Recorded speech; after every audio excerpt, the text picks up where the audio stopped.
날마다 숨는 샘물과 함께하는 오늘의 큐티 시간입니다. 6월 4일 금요일 오늘의 말씀은 예레미야 12장 7절로 17절까지의 말씀입니다. 내가 내 집을 버리며 내 소유를 내던져 내 마음으로 사랑하는 것을 그 원수의 손에 넘겼나니 내 소유가 숲속의 사자같이 되어서 나를 향하여 그 소리를 내므로 내가 그를 미워하였음이로라. 내 소유가 내게 대하여는 문이 있는 매가 아니냐? 매들이 그것을 에워싸지 아니하느냐? 너희는 가서 들짐승들을 모아다가 그것을 삼키게 하라. 많은 목자가 내 포도원을 헐며 내 몫을 짓밟아서 내가 기뻐하는 땅을 황무지로 만들었도다. 그들이 이를 황폐하게 하였으므로 그 황무지가 나를 향하여 슬퍼하는도다. 온 땅이 황폐함은 이를 마음에 두는 자가 없음이로다. 파괴하는 자들이 광야의 모든 벗은 산 위에 이르렀고 여호와의 칼이 땅 이 끝에서 저 끝까지 삼키니 모든 육체가 평안하지 못하도다. 우리가 밀을 심어도 가시를 거두며 수고하여도 소득이 없은즉 그 소산으로 말미암아 스스로 수치를 당하리니 이는 여호와의 분노로 말미암음이니라.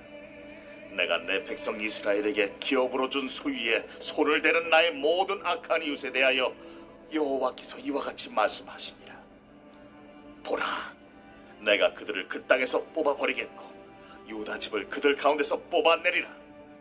내가 그들을 뽑아낸 후에 내가 돌이켜 그들을 불쌍히 여겨서 각 사람을 그들의 기업으로 각 사람을 그 땅으로 다시 인도하리니 그들이 내 백성의 도를 부지런히 배우며 살아있는 여호와라는 내 이름으로 맹세하기를 자기들이 내 백성을 가리켜 바알로 맹세하게 한 것 같이 하면 그들이 내 백성 가운데 세움을 입으려니와 그들이 순종하지 아니하면 내가 반드시 그 나라를 뽑으리라.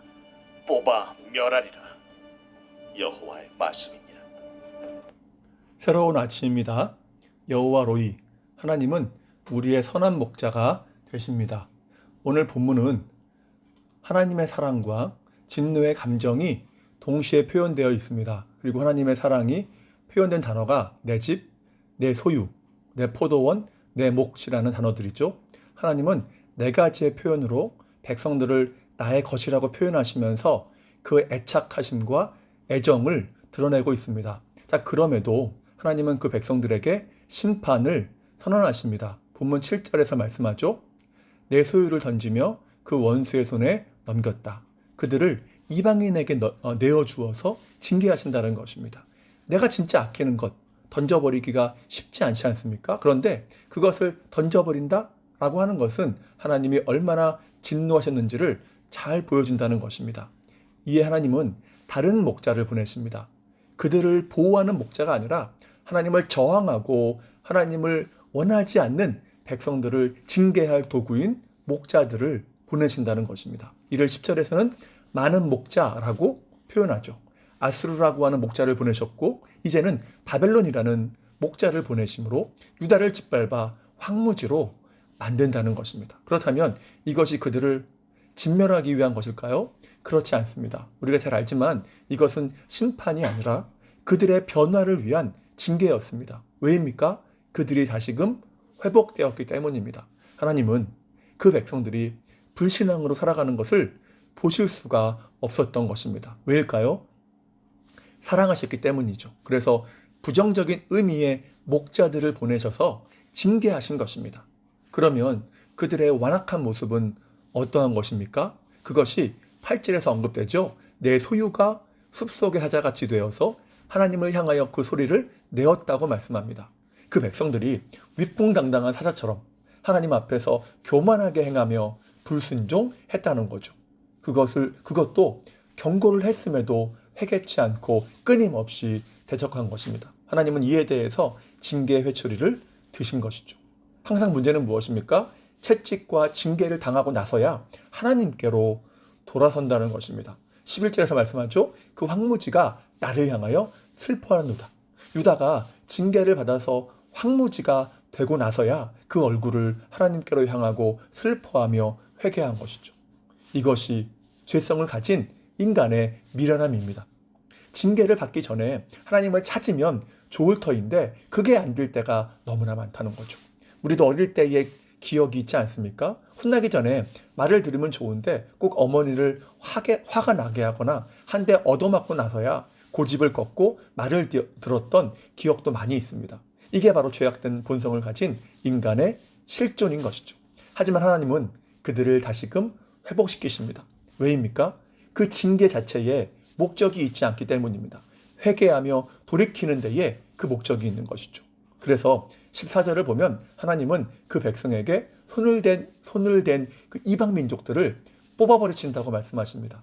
단지 징계의 도구였던 자들을 제거하시는 거죠. 그리고 유다도 뽑아버린다고 말씀합니다.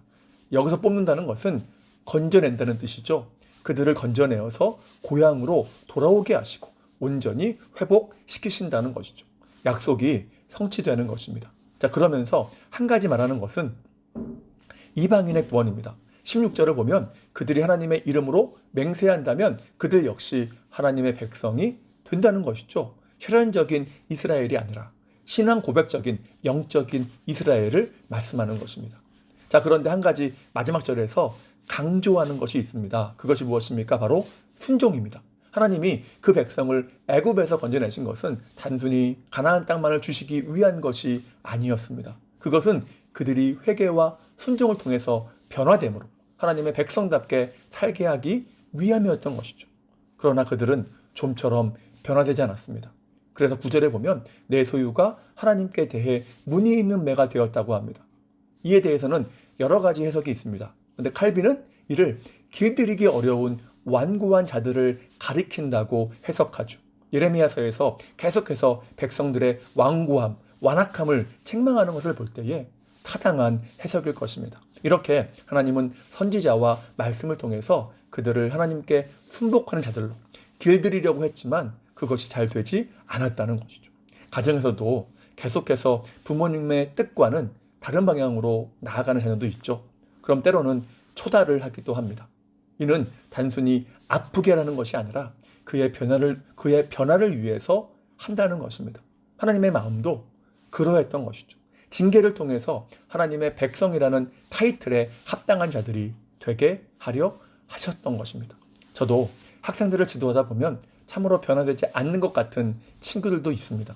그러나 디모데전서 4장 5절 말씀처럼 하나님의 말씀과 기도로 거룩하여 지미니라 라는 말씀처럼 기도와 말씀이라는 회초리 앞에서 무너지고 변화되는 친구들도 수없이 목도하는 것이죠. 그래서 한 영혼도 포기할 수 없다는 것입니다. 그렇다면 약 2600년 전에 기록된 본문이 우리와는 어떠한 상관이 있을까요? 무엇을 말씀합니까? 그것은 과연 내가 지금 변화되고 있는가라는 것입니다.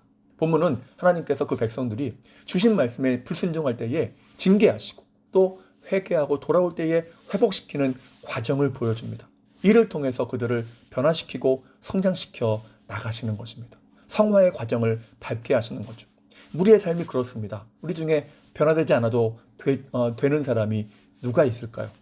철로 역정에서 주인공 크리스천이 죄와 고난과 싸우고 때로는 위로를, 때로는 징계를 받으면서 변화되어 갔듯이 하나님은 이러한 과정을 통해서 우리 역시 날마다 조금씩 변화시켜 나가시는 것입니다. 이를 통해서 크리스천다운 삶을 살기를 원하시는 것이죠. 왜입니까? 우리는 하나님이 사랑하시는 하나님의 집이며 소유이며 포도원이며 하나님의 몫이기 때문입니다. 그래서 내가 변화되는 여부는 너무나 중요하다는 것이죠. 이제 말씀을 마무리합니다. 그렇다면 우리는 변화되어 가고 있습니까? 죄와 불순종과는 점점 멀어지고 하나님과는 가까워지고 있느냐는 것이죠. 이를 위해서 필요한 것이 회개와 순종이라는 것입니다. 예수님도 마가복음 3장 31절에서 말씀하시죠. 누구든지 하나님의 뜻대로 행하는 자가 내 형제요, 자매요, 어머니냐. 영적인 이스라엘을 말씀합니다. 크리스천이라고 하는 타이틀만 가진 노미널 크리스천이 아니라 크리스천답게 행동하고 순종하는 자가 되라는 것입니다. 그럴 때 우리는 참된 크리스천임을 증명한다는 것이죠. 본문 8절을 보면 그 백성이 하나님께 소리를 내었다고 하죠. 불평하고 원망하며 말로 하나님을 대적했다는 것입니다. 그러나 하나님의 백성의 삶은 말은 더디게 하고 또한 적게 하면서 오히려 행동하는 신앙이 되어야 한다는 것입니다. 왜입니까? 우리는 누구나 하나님 앞에서 살아가기 때문이죠. 코람데오입니다. 이를 통해서 자기의 믿음을 증명하며 우리는 또한 변화되어 가며 성화되어 가는 것입니다. 그러한 은혜가 안전의 모든 성도의 삶에 충만하시길 주님의 이름으로 축복합니다. 기도하겠습니다. 사랑과 은혜가 충만하신 하나님 감사합니다. 우리가 날마다 행동하는 믿음, 순종하는 믿음이 되게 도와주시옵소서. 물론 구원은 믿음으로 받지만 믿음으로 구원받은 자에게 나타나야 하는 것이 순종이며 또한 이를 통해서 변화되어서 하나님이 기뻐하시는 믿음이 되어가는 줄 믿사오니 말만 앞세우는 믿음이 아닌 온전히 주신 말씀을 붙잡고 잘못된 것은 회개하며 또한 순종하는 가운데에 점점 주님을 닮아가는 변화의 삶, 성화의 삶이 되게 도와주시옵소서. 오늘 하루의 삶을 의탁합니다. 지키시고 인도하시며 필요한 모든 것으로 또한 채워주시옵소서. 다시 한번 주님의 은혜를 간구하오며 예수님의 이름으로 기도하옵나이다. 아멘.